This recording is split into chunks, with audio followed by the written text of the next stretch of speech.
nous allons travailler deux caractéristiques de position. La première, c'est le mode. Le mode, c'est la valeur du caractère ayant le plus grand effectif. Autrement dit, c'est la valeur qui revient le plus souvent. Alors ici, on a notre donnée brute et notre tableau des effectifs. On voit tout de suite que la donnée qui revient le plus souvent, ici, c'est le 13. Alors on le visualise assez bien parce qu'il y a très peu de données et que j'ai mis des couleurs, mais c'est beaucoup plus simple à visualiser dans un tableau des effectifs. On regarde les effectifs partiels et le caractère qui a le plus grand effectif, il se trouve ici, c'est 13. 13, un effectif de 5. Dans notre exemple, le caractère qui a le plus grand effectif est 13, cette valeur revient 5. Le mode égale 13. Une autre caractéristique de position, c'est la moyenne. La moyenne donne une tendance centrale de la série. Alors la moyenne, c'est quoi? C'est le quotient de la somme des caractères de tous les individus par l'effectif total. Autrement dit, on va sommer toutes les valeurs de notre série statistique et on va diviser par le nombre total de valeurs, l'effectif total.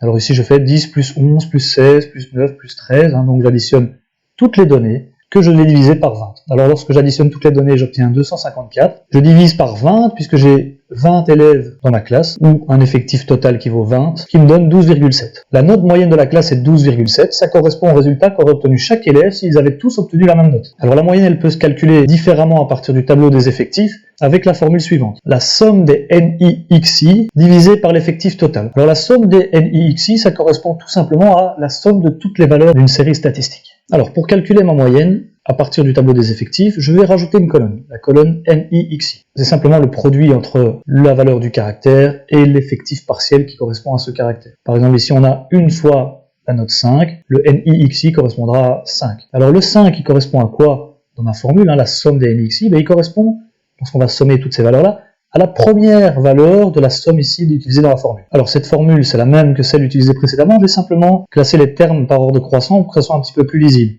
On peut le faire bien sûr puisque l'addition est commutative. Pour la deuxième ligne de mon tableau, je multiplie la valeur du caractère par l'effectif partiel, 7 fois 1, j'obtiens 7. Ça correspond bien au deuxième terme de la somme ici, la valeur 7 qui apparaît une seule fois. Pour le 9, même chose, 9 fois 1, ça me donne 9. Le 9 qui apparaît une fois dans ma série, dans mes données brutes, et dans ma somme ici de ma formule, il apparaît une fois. Alors pour la valeur suivante, pour le 10 apparaît 3 fois, donc le produit ici du caractère par l'effectif partiel donne 30. Et à quoi correspond ce 30? Ce 30 il correspond à la somme des trois termes ici qui valent 10. On a 10 plus 10 plus 10, la somme des trois termes ici qui valent 10 nous donne 30.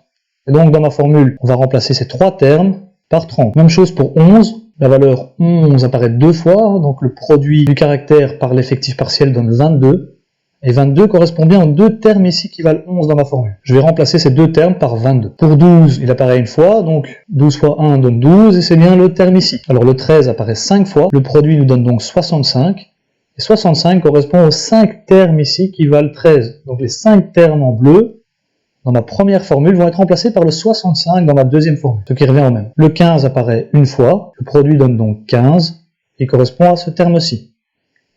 Le 16 apparaît deux fois, ici, on a deux termes qui valent 16, le produit vaut 32, donc dans ma deuxième formule, je vais remplacer les deux 16 par 32. Le caractère 18 apparaît une fois, le produit du caractère par l'effectif partiel donne bien 18, le produit de la valeur du caractère par l'effectif partiel donne 18, et 18 correspond à ce terme-ci, l'antépénultième dans ma formule. Enfin, le terme 19 qui apparaît aussi une fois, ici, 19 fois 1 donne 19, on va remplacer dans ma formule 19 ici par celui-ci. Pour le 20, c'est la même chose, le 20 apparaît une fois, ici, une fois dans ma formule, et donc le produit de la valeur du caractère 20 par l'effectif donne 20. Lorsque je vais sommer tout ça, la somme de tous les NIXI, je vais obtenir 254. Et je constate que la somme ici de toutes ces valeurs correspond exactement à la somme qui se trouve ici. La somme du numérateur de ma première formule, la somme de toutes les valeurs des données brutes. Alors c'est logique, je vous l'ai expliqué.